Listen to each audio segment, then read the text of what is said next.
Assalamualaikum warahmatullahi wabarakatuh. Perkenalkan, nama saya Wisnu Kurniawan Yusuf. Saya akan membawakan materi pertama, yaitu tujuan Bank Indonesia.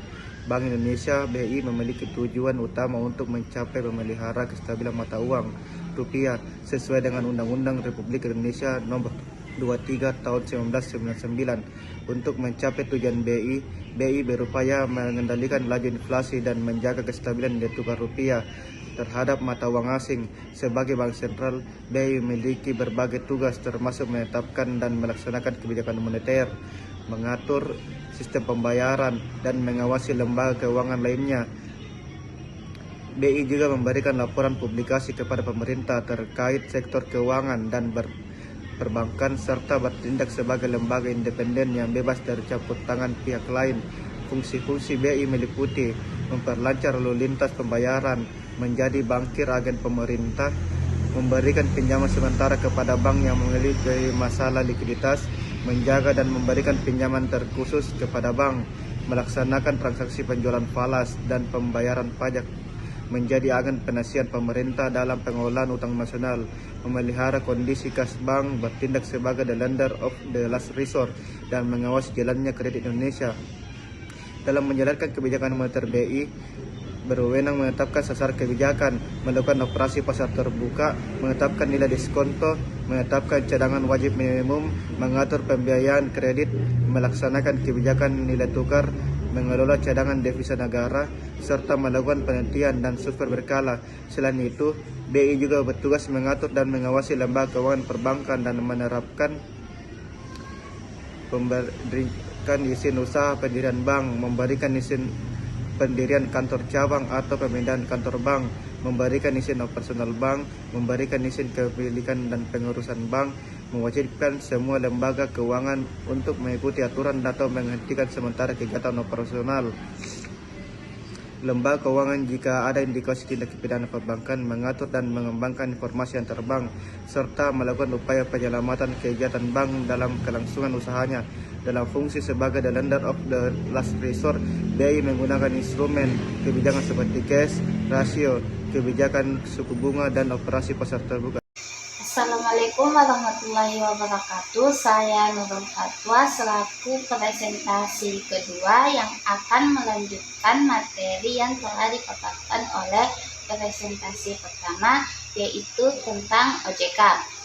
Nah, OJK sendiri itu merupakan lembaga independen yang terbebas dari campur tangan kepentingan semua pihak dalam melaksanakan fungsi, tugas, dan wewenang dalam pengaturan, pengawasan, dan penyidikan serta pemeriksaan terhadap lembaga keuangan perbankan di Indonesia. Keuntungan lain dengan terbentuknya Lembaga Otoritas Jasa Keuangan atau OJK adalah adanya pelaporan satu pintu baik dari lembaga keuangan perbankan maupun lembaga keuangan lainnya yang ada di Indonesia. Hal ini tentunya lebih efisien dan efektif dan menghemat biaya yang diperlukan dalam kegiatan operasionalnya. Otoritas Jasa Keuangan merupakan lembaga pengawas lembaga keuangan perbankan dan keuangan lainnya yang sangat terpercaya untuk melindungi berbagai kepentingan konsumen dan masyarakat secara luas. Adapun tugas OJK berdasarkan Undang-Undang Nomor 21 Tahun 2011 mengenai tugas Otoritas Jasa Keuangan yang ada di Indonesia. Tugas utamanya itu adalah melakukan kegiatan yang mengatur dan mengawasi kegiatan jasa keuangan di lembaga perbankan dan lembaga keuangan lainnya.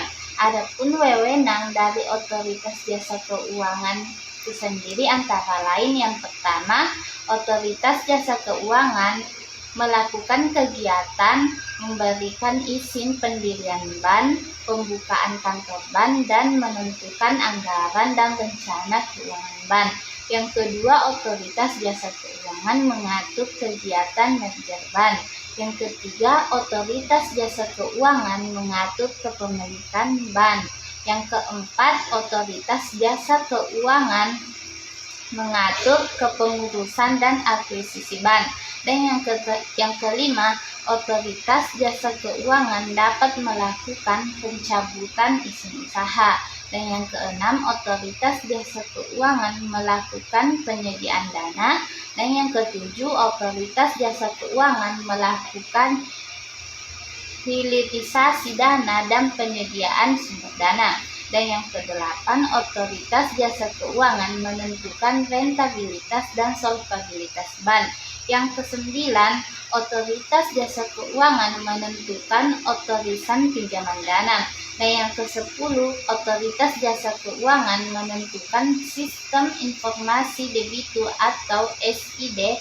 Dan yang kesembilan, otoritas jasa keuangan menentukan kecukupan modal minimum yang harus dimiliki lembaga keuangan perbankan. Dan yang selanjutnya, otoritas jasa keuangan menyiapkan pengujian kredit. Dan yang ke-13, otoritas jasa keuangan menentukan standar akuntansi bank. Dan yang ke-14, otoritas jasa keuangan menerapkan prinsip prudential banking.